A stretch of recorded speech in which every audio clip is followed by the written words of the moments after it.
যুদ্ধের আজ মহার্ঘ জ্বালানির দাম, এবার প্রিমিয়াম পেট্রোলের দাম বাড়ল। অটো এলপিজির পর এবার দামি প্রিমিয়াম পেট্রোল। আপনাদের জানাবো, প্রিমিয়াম পেট্রোলে লিটার পিছু দাম বাড়ল 2 টাকা 35 পয়সা। আর জ্বালানির দাম বৃদ্ধি নিয়ে মোদী সরকারকে তোপ মুখ্যমন্ত্রীর। জ্বালানির দাম সামলান, পরে দেখবেন বাংলা। প্রধানমন্ত্রী মোদীকে তোপ মমতা বন্দ্যোপাধ্যায়ের। পেট্রোলের দাম আবার দাম বাড়ালো, 2.5 টাকা বাড়িয়ে দিল, 2 টাকা 25 পয়সা বাড়িয়ে দিল। রোজই বাড়াবে, দেশটাকে বেঁচে দেবে। আর পেট্রোলের দামও অনেকবার বেড়েছে, রেগুলার বাড়ছে। এর ফলে এসেন্সিয়াল কমোডিটিস, নিত্য প্রয়োজনীয় জিনিসের দাম বাড়বে, সব কিছু বাড়বে। মোদিজি আগে এগুলো সামলাবে, তারপরে তো বাংলা দখল করুক, আগে তো দিল্লিতে সামলাবে।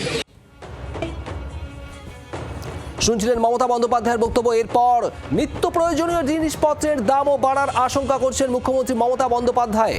গ্যাসের দাম বাড়ানো হয়েছে এর আগে, এবার প্রিমিয়াম পেট্রোলের দাম বাড়ানো হলো। আপনাদের জানাবো, প্রিমিয়াম পেট্রোলে লিটার পিছু দাম বাড়ল 2 টাকা 35 পয়সা। আর তাতেই উদ্বেগ প্রকাশ মুখ্যমন্ত্রী মমতা বন্দ্যোপাধ্যায়ের। শ্রেয়সী গঙ্গোপাধ্যায় আমাদের প্রতিনিধি রয়েছেন আমাদের সঙ্গে। শ্রেয়সী, প্রিমিয়াম পেট্রোলে এবার 2 টাকা 35 পয়সা দাম বাড়ল, সব মিলিয়ে মুখ্যমন্ত্রী মমতা বন্দ্যোপাধ্যায়ের কি প্রতিক্রিয়া? একেবারে দেখো, মমতা বন্দ্যোপাধ্যায় কার্যত কিন্তু এই যে তেলের দাম বাড়া, প্রিমিয়াম পেট্রোল, সেটা নিয়ে তীব্র ভাষায় প্রতিক্রিয়া জানিয়েছেন তিনি, যেখানে তিনি কেন্দ্রের কড়া সমালোচনা করেছেন। পাশাপাশি আজকে যখন ইশতেহার প্রকাশ হচ্ছিল সেই সময় কিন্তু আমরা দেখলাম যে তিনি এক্ষেত্রে গ্যাসের দাম বাড়া নিয়ে এবং গ্যাসের যে এই মুহূর্তে পরিস্থিতি তৈরি হচ্ছে সেখানে সেই প্রসঙ্গ তিনি স্পষ্টত বলেন যে এত যে মানুষ বাইরে থেকে আনছে, সেক্ষেত্রে রান্নার গ্যাসের আকাল হবে। এরা এত রান্না করার গ্যাস কোথা থেকে পাবে? এত অতিরিক্ত মানুষ যে বাইরে থেকে আনা হচ্ছে, সেই প্রসঙ্গ তুলে কিন্তু কার্যত তিনি সেক্ষেত্রে যখন ম্যানিফেস্টো প্রকাশ করেন সেই বিষয়টা নিয়ে কিন্তু তিনি প্রশ্ন তোলেন।